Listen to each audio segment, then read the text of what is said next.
Olá pessoal, sejam bem-vindos ao canal Matemadicas. Eu sou o Eduardo e hoje a gente vai começar um curso que muita gente tem me pedido.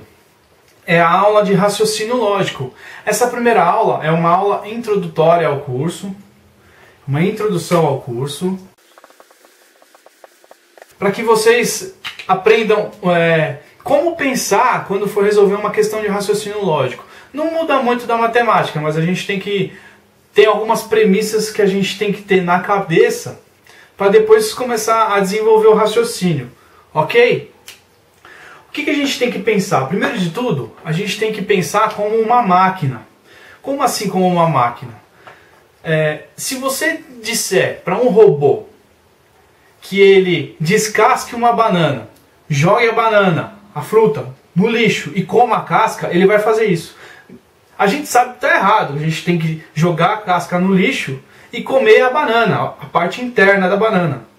A gente sabe disso, mas o robô não. Só que se você programar o robô para que ele faça tudo invertido, para ele é o certo, mas a gente sabe que para nós é o errado. Exatamente nesse raciocínio lógico que a gente tem que pensar. Então, existem algumas premissas dentro de algumas frases que a gente tem que imaginar se é verdadeiro ou falso. Essas frases que têm uma sementinha de verdadeiro ou falso chamam-se proposições. Preposições está no português, mas chama-se proposições. Todas as proposições, elas podem ser verdadeiras ou falsas. Elas nunca podem ser verdadeiras e falsas ao mesmo tempo, que aí vira um paradoxo. É uma coisa que é e não é ao mesmo tempo. E aí deixa de ser proposição e aí torna-se um paradoxo. Então as proposições, elas têm essa característica de serem verdadeiras ou falsas, independentemente da nossa realidade. É o que acontece nas provas de concursos, que vem umas frases muito doidas. E a gente fala, poxa, mas elefante não voa, mas está falando que ele voa. Então a gente nunca tem que pensar. A gente tem que lembrar, vou colocar a nossa mente aqui. A gente tem que pensar como um computador. Então toda vez que eu apontar para cá, computador, a gente tem que lembrar que tem que pensar como um computador. Pode estar errado pra gente, pode estar certo pra gente, mas a gente tem que julgar se é verdadeiro ou se é falso. Mas quem vai dizer isso é o exercício. E aí, pra gente destacar o que é uma proposição, a gente tem que saber o que não é proposição. O que não são as proposições. São as frases. Não são, ó. Não. Essas frases aqui. As frases exclamativas, que tem um ponto de exclamação. Por exemplo, bom dia. Dá para julgar se isso é verdadeiro ou falso? Não dá. Então, bom dia, uma frase exclamativa, ela não é proposição. Não são proposições.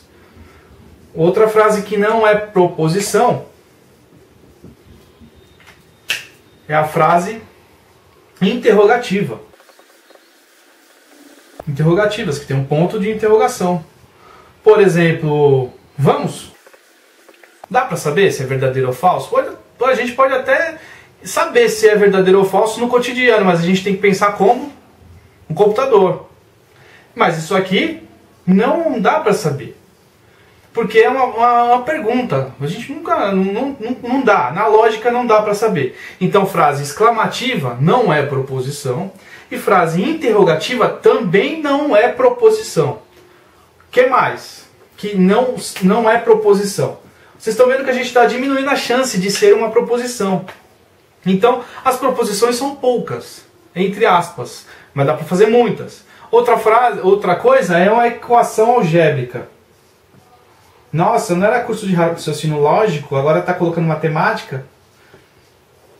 Algébrica. Por exemplo, x mais y igual a 18, sendo que x é menor que y. Isso aqui também não é uma proposição. Apesar de aparecer em algumas provas, a gente não quantificou quanto que é o x, a gente não quantificou quanto é o y, a gente não sabe, não dá para tirar nada de conclusão. Então uma equação algébrica também não é uma proposição. Eu estou listando as que não são proposições. Continuam não sendo proposições as frases imperativas. Vou apagar isso aqui do computador, que é só o nosso pensamento aqui. As frases imperativas. Um exemplo é: preste atenção. Olha o ponto de exclamação. Ela também é uma exclamativa, mas ela é uma imperativa que está mandando. Preste atenção. Como imperativa também não é proposição, exclamativa também não, tendo esse ponto de exclamação já não é uma proposição. E por último, a sentença sem verbo, ou as frases vagas. Sentença sem verbo. Uma ação, não tem uma ação. Por exemplo, luz amarela. Tá vendo? Essa sentença não tem o verbo. Agora, olha a diferença para essa. A luz é amarela. Aí sim, eu posso julgar se é verdade ou se é falso, se a luz é amarela ou não. Mas apenas luz amarela não é proposição. Então aqui, ó, a sentença sem verbo é essa. Essa aqui,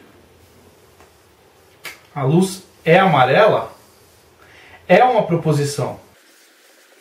Luz amarela é uma frase vaga, é uma coisa que não dá para quantificar se é verdadeiro ou se é falso. Entenderam? Então, a maioria das questões de prova cai em uma dessas aqui. Ou é exclamativa, ou é interrogativa, ou é uma equação algébrica, ou é imperativa, ou é uma sentença sem verbo. Porque uma sentença com verbo, a gente consegue julgar se é verdadeiro ou se é falso, sendo ela uma proposição. Agora eu vou colocar duas frases para que vocês entendam o que é quantificar se é verdadeiro ou falso dentro do raciocínio de computador, que é o que a gente tem que pensar. A gente tem que pensar como um computador, como uma máquina, mesmo que a nossa realidade não seja refletida ao que eu vou escrever aqui. Pausinha para apagar. As frases são essas.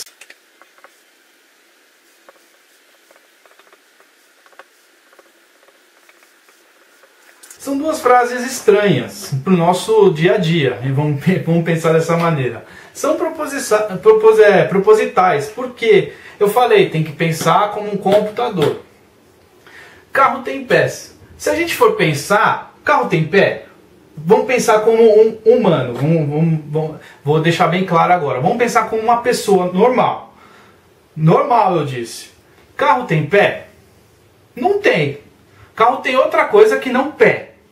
Então a gente pode julgar se essa frase é verdadeira ou ela é falsa, dentro dos nossos parâmetros de computador. Se eu falar para vocês que carro tem pés é verdadeiro, então ela vai assumir um valor verdadeiro.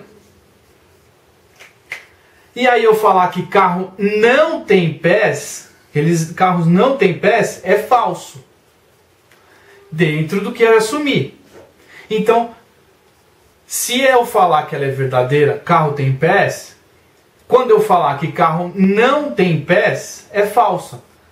Isso é uma... vamos pensar como um humano, é mentira. Não existe. Só que tem que pensar como um computador. Se eu assumir, mais uma vez, se eu assumir que carro tem pés é verdadeiro, então carro não tem pés é falso. Ela só pode ser verdadeira ou falsa. Certo? E aqui embaixo.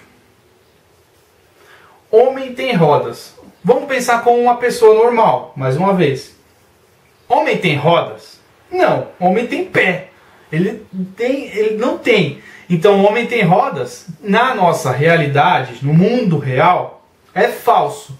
Só que se o exercício falar que homem tem rodas é verdadeiro, a gente tem que assumir que é verdadeiro isso. E quando falar que homem não tem rodas, é falso. Então, negar isso aqui é falso. Nesse caso, negar isso aqui é falso. E afirmar isso aqui é verdadeiro. Afirmar isso aqui é verdadeiro. Certo? E agora vamos inverter tudo. Se eu falar que carro tem pés é falso, carro tem pés é falso, vai condizer com a nossa realidade. Que é verdade que carro não tem pés. Que carro tem pés é falso. Então, carro não tem pés é verdadeiro. Entenderam? Se eu falar que carro tem pés é falso, então carro não ter pés, eu colocar um nãozinho aqui, ó, carro não tem pés, aí vai ser verdadeiro. Por quê? Eu coloquei um não, aí volta a ser verdadeiro. Mas como aqui a gente está assumindo que carro tem pés é falso, então eu tiro esse não daqui. E aqui embaixo a mesma coisa. Se a gente assumir que homem tem rodas é falso, homem não tem rodas, o oposto, a negativa, homem não tem rodas, aí vai ser verdadeiro. Mas como a gente está assumindo que homem tem rodas é falso, condizendo com a nossa realidade, isso é falso, então a gente tira esse não daqui. Ok, pessoal? Essa foi uma aula introdutória do curso de raciocínio lógico. A gente tem que pensar dessa maneira, que nem um computador. Quando a gente assumir que uma coisa é falsa, nesse caso, a outra coisa, a oposta, é verdadeira. Assim como se a gente assumir que uma coisa é verdadeira, a outra parte é falsa. Ok? Espero que vocês tenham entendido. Se não, volta à aula. Esse comecinho é meio chatinho de pegar as proposições, do que não é proposição, o que é. Mas pensem com todas as listas, todas as frases que eu disse que não são, que é mais fácil pensar no que não é do que é. E a maioria dos exercícios são proposições, a gente nem pensa nisso. É um ou outro exercício que a gente tem que classificar se é proposição ou se não é proposição. Ok? Espero vocês na próxima aula para a gente continuar esse assunto, que aí a gente entra com os quantificadores, e eu não uso muita nomenclatura, porque o meu intuito é que vocês acertem exercício. Fechou? Até a próxima aula e muito obrigado. Tchau!